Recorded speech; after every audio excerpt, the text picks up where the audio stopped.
আমি আপনাদের বলে রাখি, পশ্চিম বাংলায় দিনের বেলায় বামপন্থী, রাতের বেলায় আরএসএস হয়ে কিছু নেতা ঘুরছে। যেরকম রাস্তা দিয়ে যায় এদেরকে ভবিষ্যৎ প্রজন্ম, ভবিষ্যতের ভাঙনের কারিগর হিসাবে দেখে। এটাই তো বলছে, এটাই তো দেখে নিচ্ছে। আমাকে বারবার আইএসএফ এর যারা শুভাকাঙ্ক্ষী বলছে, ভাইজান একটু ভাঙনের দিকে নজর দেয়। ভালোবাসে আইএসএফ কে, ভাইজান ভাঙনের দিকে নজর দেয়। বারবার বলছে, ফোন করছে, জানাচ্ছে। আর আমি বারবার বলছি, ভাইজান ওখানে নতুন ভাইজান তৈরি করে দিয়েছে, এই ভাইজানই ভাঙনকে সামনে নেবে। দেখতে পাচ্ছেন না কি করছে? না আসলেও তো এখানে এরকম ভাবে মানুষকে জড়ো করে দিচ্ছে। এটাই আমরা চাই। আমরা ওই নেত্রীকে চাই না, ওই নেতাকে চাই না যে পুলিশকে তুইতুকারি করবে। আমরা চাই প্রশাসনকে সম্মান দিয়ে নাগরিক অধিকার বজায় থাকুক। সেটা রাত 10টা বেজে যাচ্ছে, বাজি ফুরাচ্ছে, পুলিশ বলেছে বলে সেই পুলিশকে তুইতুকারি করবে, ওই নেতা আমরা চাই না। ওই নেতা চাই না অধ্যাপিকাকে জগ ছুড়ে মারবে। আমরা চাই শিক্ষার পরিকাঠামো যে তৈরি করতে পারবে তাকে আমরা গড়ে তুলতে চাই। দেখুন, আজকে আমি বেশি কিছু বক্তব্য দেব না, তবে কিছু প্রশ্নের উত্তর আমাকে দিতে হবে। কারণ কে হোয়াটসঅ্যাপে টেক্সট করে নাকি জোট করতে চেয়েছে, সে মিষ্টি মিষ্টি করে ভালো ভালো কথা বলে সেন্টিমেন্ট নেওয়ার জন্য সালামের নাকি উত্তর নওশাদ দেয়নি বলে ভাঙড়ের ধর্মপ্রাণ মুসলমানের মন জিততে চাইছে। অত সহজ নয়। ভাঙড়ের ধর্মপ্রাণ মুসলমানরা জানে ভালো করে যে নওশাদ সিদ্দিকীর আচরণ কি। যদি জোট করার ইচ্ছা ছিল হোয়াটসঅ্যাপে টেক্সট করে জোট হয়? জোট হয়? তাই আমাকে চমকাচ্ছিল, কি বলছিল আপনাদেরকে ভুল বোঝানোর জন্য। এই মাইকের আওয়াজটা কম, একটু বাড়াও, আমার গলার অবস্থা ভালো না, গলার অবস্থা খুব খারাপ। ভাই আপনারা বলুন।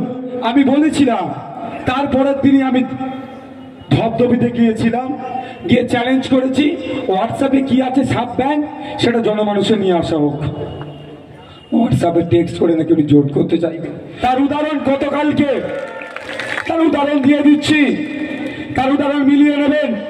গতকালকে কলকাতা হাইকোর্টে ওবিসি সার্টিফিকেট বাতিল করেছে।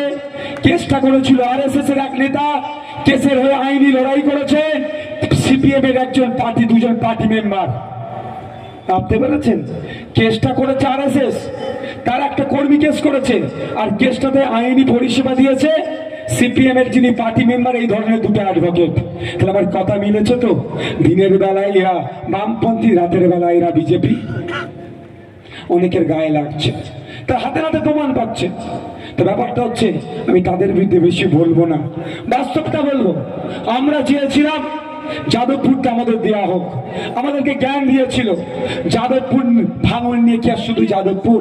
আমি এই জায়গায় দাঁড়িয়ে বলছি, আমি আবার রিপিট করছি, একটা মানুষ তখনই সুস্থ মানুষ হবে পায়ের নখ থেকে মাথার চুল পর্যন্ত যা সুস্থ থাকবে। তো ভাঙড়কে নিয়ে, ভাঙড়কে ছাড়া যাদবপুর সম্পূর্ণ হবে না। ভাঙড়কে নিলেই যাদবপুর সম্পূর্ণ হবে, যে ভাঙড় আইএসএফ এর সাথে আছে। শুধু ভাঙড় নয়, আমি অনির্বাণ তোলাপাত্র ডাকে আমি আমাদের মালিক ভাইকে ধন্যবাদ জানাবো। সত্যি আমি জানতাম না এই যাদবপুরের এই মধ্যে ক্যানিং পূর্ব, বারুইপুর পূর্ব, বারুইপুর পশ্চিম, সোনারপুর উত্তর, সোনারপুর দক্ষিণে এত ভালো আমাদের সংগঠন দাঁড়িয়েছে। হরিমূলে মাত্র 2 ঘন্টার নোটিশে একটা প্রোগ্রাম আমি করেছিলাম, সেখানে প্রায় 1010 লোক হয়েছিল, প্রায় 3000 আমার মা বোনেরা ছিল সেখানে। 2 ঘন্টার নোটিশে। চিত্রশালী শেখপাড়াতে, সেখানে গুন্ডামস্তানদের রমরমা, সেখানে করতে দেবে না। প্রোগ্রাম শুরু 8 ঘন্টায় এসে বলেছিল যে প্রোগ্রাম করবে তার মাথা কেটে নিয়ে হবে। সেখানে যখন গিয়ে পৌঁছেছিলাম তখন রাত প্রায় 9:30 বাজে, প্রায় হাজার মা বোন বাপ ভাই দাঁড়িয়ে আইএসএফ কে গ্রহণ করে নিয়েছিল। ধবধবিতে একই ভাবে গতকালকে মল্লিকপুরে যাব, যেখানে যাচ্ছি যাদবপুর লোকসভাতে মানুষ আমাদেরকে গ্রহণ করে নিচ্ছে। মানুষ বুঝতে পারছে বিকল্প রাজনীতি, যে রাজনীতিতে মারামারি, হানাহানি, খুনোখুনি, মিথ্যা কেসের কোনো জায়গা থাকবে না, যে মাথা তুলে বাঁচবে যে রাজনীতিতে, মানুষের অধিকার নিয়ে বাঁচবে যে রাজনীতি, সেই জন্য ছায়া তলে আসছে। সেই জন্যই অনেকের অসুবিধা হয়ে যাচ্ছে, তাদের রাজনৈতিক কারবার বন্ধ হয়ে যাবে, বিভিন্নভাবে আমাদেরকে দেখে দেওয়ার চেষ্টা করছে।